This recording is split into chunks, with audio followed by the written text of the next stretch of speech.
अस्सलाम वालेकुम स्टूडेंट्स, कैसे हैं आप सब लोग? होप सो ठीक ठाक होंगे।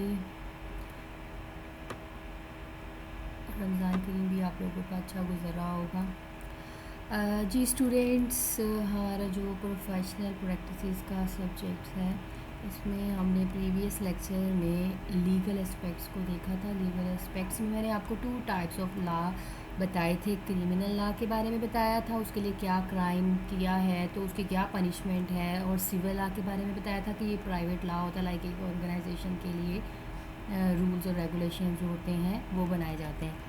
तो आज भी वही टॉपिक है हमारा, सिविल लॉ से ही हमने आगे कंटिन्यू करना है, बिकॉज मैंने यहाँ तक उसको ब्रेक कर दिया था। तो पेज नंबर 7 है, और आप लोगों की जो ये स्लाइड्स हैं फाइनल में से लिए हैं, लीगल एस्पेक्ट्स के नाम से है ये। जी हाँ, लीगल एस्पेक्ट्स के नाम से है।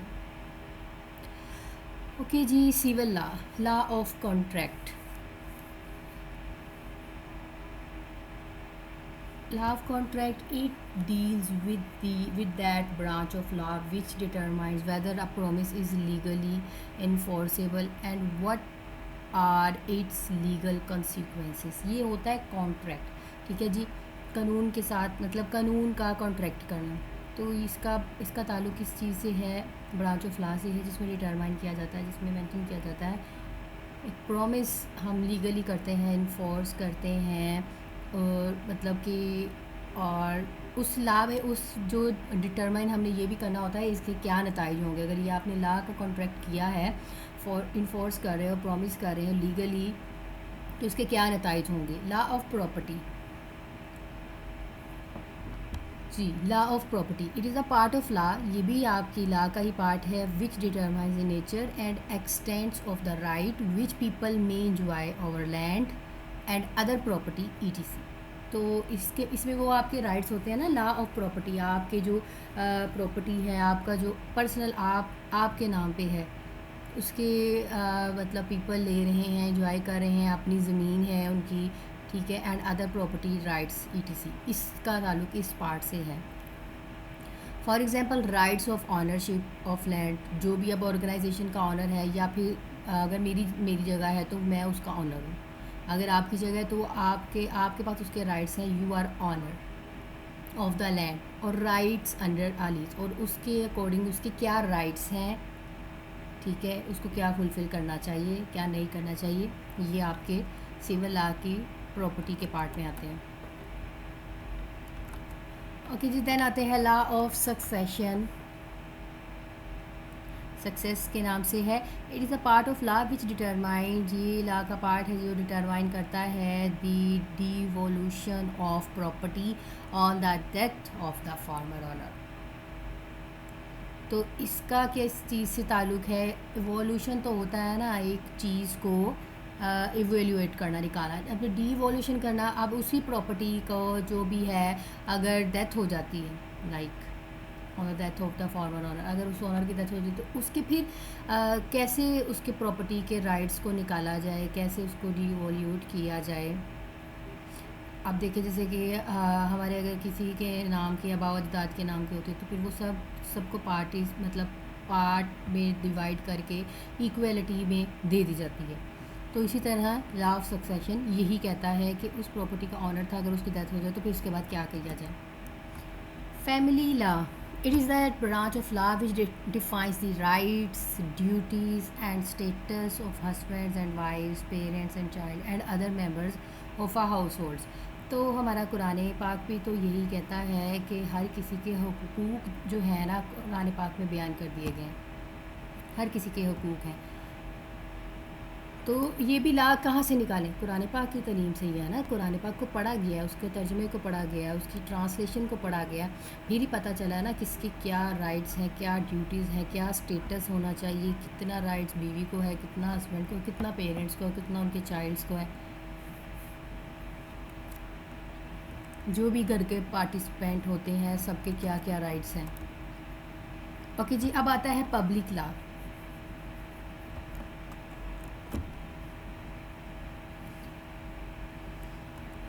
कॉन्स्टिट्यूशनल लॉ, जी, जमहूरियत, पूरी जमहूरियत, उसका क्या ला है, उसकी क्या कानून साजी है। It is defined as the rules which regulate the structure of the principle. इसमें जो आपके मतलब इसको डिफ़ाइन किया जाता है द रूल्स, जो उसके स्ट्रक्चर की रेगुलेशन है, उसका एक फ़्लो है, उसका एक सीक्वेंस है, उसके रूल्स और principle organs of the government, जो प्रिंसिपल के असूल्स हैं वो at their relationship to each other, और उनके आपस में क्या रिलेशनशिप है, क्या टर्म्स हैं, उनको डिफ़ाइन करता है। एंड डिटरमाइंस, और उसमें से चीज़ को डिटरमाइन करता है, देखता है देयर प्रिंसिपल फंक्शंस, उसमें से उसके प्रिंसिपल फंक्शंस को डिटरमाइन किया जाता है। Like relationship between the federal government and provincial government, मतलब एक फेडरल गवर्नमेंट और प्रोविंशियल, आपकी जो सूबा है और फेडरल है एक पार्ट का, उसका क्या ताल्लुक है, उनके आपस में क्या रिलेशन है, ये होता है constitutional law. High court and supreme court, अब हाई कोर्ट जो है, ठीक है, वो और सुप्रीम कोर्ट, इनका आपस में क्या है, arm force, police, rights and liabilities of peoples etc, इन सब का आपस में क्या एज अ कॉन्स्टिट्यूशनल लिंक है, रिलेशनशिप है, तो उनके क्या राइट्स हैं, क्या रूल्स हैं, ये सारी चीज़ें आपकी कॉन्स्टिट्यूशनल लॉ के अंदर लाई करती है। तो चूँकि ये पब्लिक लॉ है ना, हम पब्लिक लॉ की कैटेगरी देख रहे हैं। अब आते हैं एडमिनिस्ट्रेटिव लॉ। जी, जैसे कि एक ऑर्गेनाइजेशन का ऑनर हो गया, ठीक है, आपके घर का ऑनर हो गया है, तो वो एडमिनिस्ट्रेटर है ना, उसके पास सारी अथॉरिटी है। It is defined as the body of legal principle which concerns the rights and duty arising from the impact upon the individual of the actual functioning of the executive instruments of the government. ठीक है, यहाँ पे ये आपकी एक administrator की, उसके क्या राइट्स हैं, उसकी क्या ड्यूटीज़ हैं, उसके इम्पैक्ट्स के अकॉर्डिंग, सॉरी,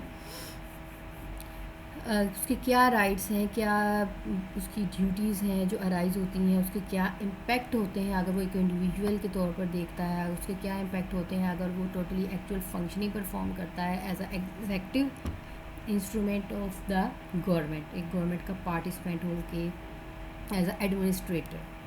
जैसे इमरान खान है, उसकी क्या ड्यूटीज़ हैं, उसको क्या करना चाहिए था, उसने क्या किया या क्या नहीं किया, वो सारी इस लॉ के अंदर एग्जिस्ट करती हैं। For example, administrative law determines the legal rights to a private citizens whose house a local authority intends to acquire compulsory. So इसमें ये सारी चीज़ें, इसकी लीगल राइट्स क्या हैं, आपके जो सिटीज़न हैं, आपके जो लोग हैं, हुज हाउस, लाइक अगर आप एक हाउस की बात करें, उसमें एक आपके पेरेंट है, एडमिनिस्ट्रेटर है, ठीक है जी, एडमिनिस्ट्रेटिव है, वो टर्म एज अथॉरिटी है उनके पास सारी। अब घर में हाउस होल्ड काम करने के लिए आते हैं, तो वो प्राइवेट आपके इर्द गिर्द लोगों का कैसे उनके साथ रवैया होना चाहिए, कैसे राइट्स उनको देने हैं, ये सारी चीज़ें आपके एडमिनिस्ट्रेटिव लॉ के अंदर एग्जिस्ट करती हैं।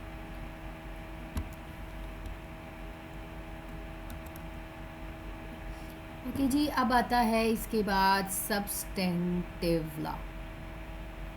Substantive law, it is a body of rules of law in the above branches।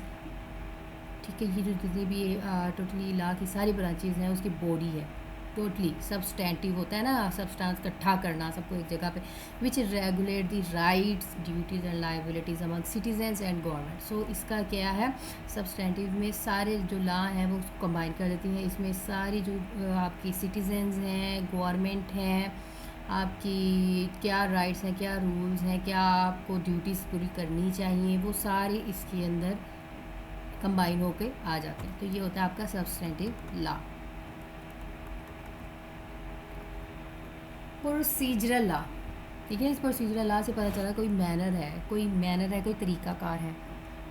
It lays down the rules governing the matter in which are right is enforce under civil law और a crime prosecuted under criminal law.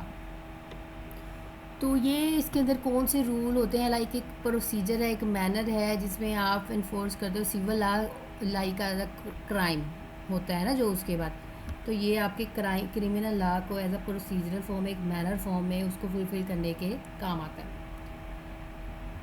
Procedural law governs the steps in the progress of civil legal action और criminal prosecution.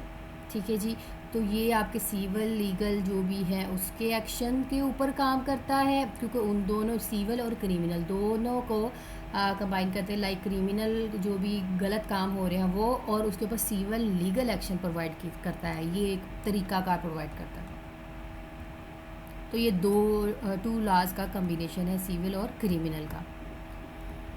Public international law, it is the body of rules of law which governs the relationship between states, particularly rules of war। ये rule of law की ऐसी body है, ऐसा structure है जिसका ताल्लुक होता है, मतलब अपने रिलेशनशिप क्रिएट करता है किसके दरमियान में, ये इंटरनेशनल रिलेशनशिप क्रिएट कर public states particularly rules of war, मतलब आपकी जो भी जंग वगैरह होती हैं या फिर कोई भी इंटरनेशनली कॉन्फ्लिक्ट्स हो रहे हैं उसके खिलाफ। Determination of international boundaries, like इस्लाम ने ये चीज़ भी देखनी है कि इंटरनेशनल बाउंड्रीज़ क्या हैं और जो भी राइट्स हैं वो क्या हैं, आपको ये काम करना चाहिए, ये नहीं करना इंटरनेशनल लॉ के ऊपर। डिप्लोमेटिक रिलेशंस ETC, ठीक है, मतलब इंटरनेशनल है, बाउंड्रीज़ के साथ चलना है, जो हमारे रूल्स और रेगुलेशन लग चुके हैं हमें वो फुलफ़िल करने पड़ते हैं। लाइक जैसे कि वो इंडिया के और पाकिस्तान के दरमियान में एक बॉर्डर है, ठीक है, जो उसको क्रॉस नहीं कर सकता कोई भी, तो ये एक्चुअली इसके अंदर एग्जिस्ट कर रहे हैं, ये आपके पब्लिक इंटरनेशनल लॉ होता है।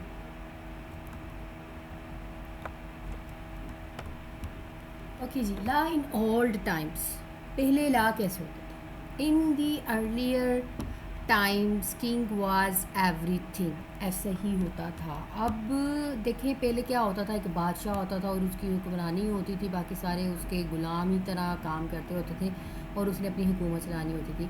ग़ुलाम तो ये इस सेंस में नहीं कह सकते, जो बुरा बादशाह होता था वो तो फिर बुरा ही है, जैसे कि अल्लाह ताला ने अपने पैगंबर भेजे हैं, तो वो पैगंबरों ने हुक्मरानी ज़रूर की है, लेकिन उन्होंने अल्लाह ताला का इस्लाम जो है, दीन इस्लाम को फैलाया है, मुसलमान बनाया है, लोगों को दीन इस्लाम की तरफ रुजू किया, तो वो भी किंग ही थे। तो इसी तरह दूसरे जो बादशाह फिर उनकी लड़ी चलती आ रही है। He use to make laws, give decision and ensure enforcement of his law.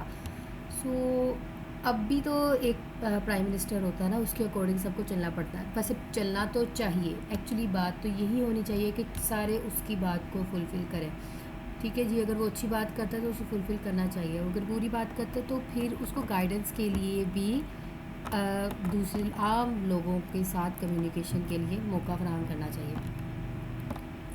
Word of mouth from a king was the only standard of law, ठीक है, वो जो भी बोलेगा, वो जो उसने कह दिया भाई वही उसका जो था वही कानून है, यही राइट्स है बस, और कोई चीज़ सच नहीं है, बस उसने जो कह दिया वही करना पड़ेगा। तो ये होता था पुराना system. However later on these powers were delegated to his cabinet and later on democracy emerged and all the power was to be exercise by the representative of the people. तो लेटर ऑन फिर वो जो power है वो किसकी तरफ, आपकी जमहूरियत में मर्ज हो गई।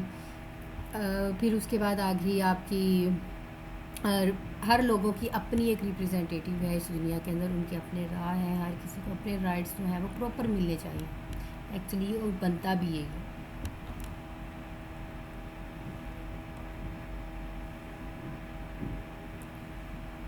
Elements of a state, legislature, executive and judiciary. Legislature में क्या चीज़ है, दी फंक्शन ऑफ लेजिस्लेचर, ये भी आपकी कानून साजी है, इसकी पूरी टर्म कानून साजी होता है, पूरा एक सिस्टम। और parliament is to make new law, तो इसमें क्या होता है कि जो वो उन्होंने एक लॉ बनाना होता है। These laws are made by the representative of the general public for the whole of the country, और वो जो आपके प्राइम मिनिस्टर या फिर जो पार्लियामेंट होते हैं उन्होंने बनानी है, उन्होंने डिसाइड करना है, तो वो पूरी कंट्री के लिए होना चाहिए, वही होता है actually. It is not necessary that some dispute should already be there, तो ये भी नहीं कि भैया आपने जो कानून बना दिया है पूरी दुनिया के लिए वो ही एक वैलिड है, अगर उसमें आपको कोई खामी लगती है तो फिर उसके लिए सजेशंस प्रोवाइड करनी चाहिए। तो ये एक कानून साजी का पूरा सिस्टम है। Executive, the function of the executive is to implement the laws.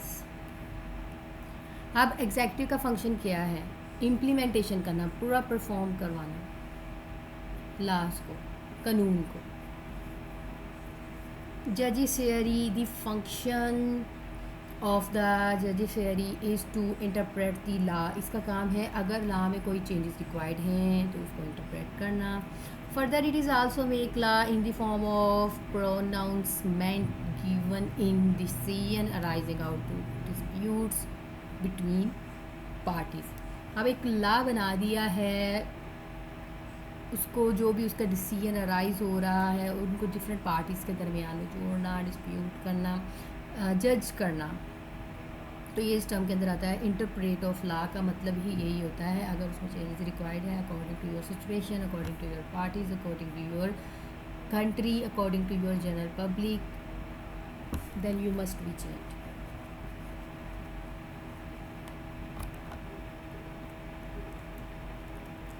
Okay students, यहाँ पे लेक्चर हम क्लोज करते हैं।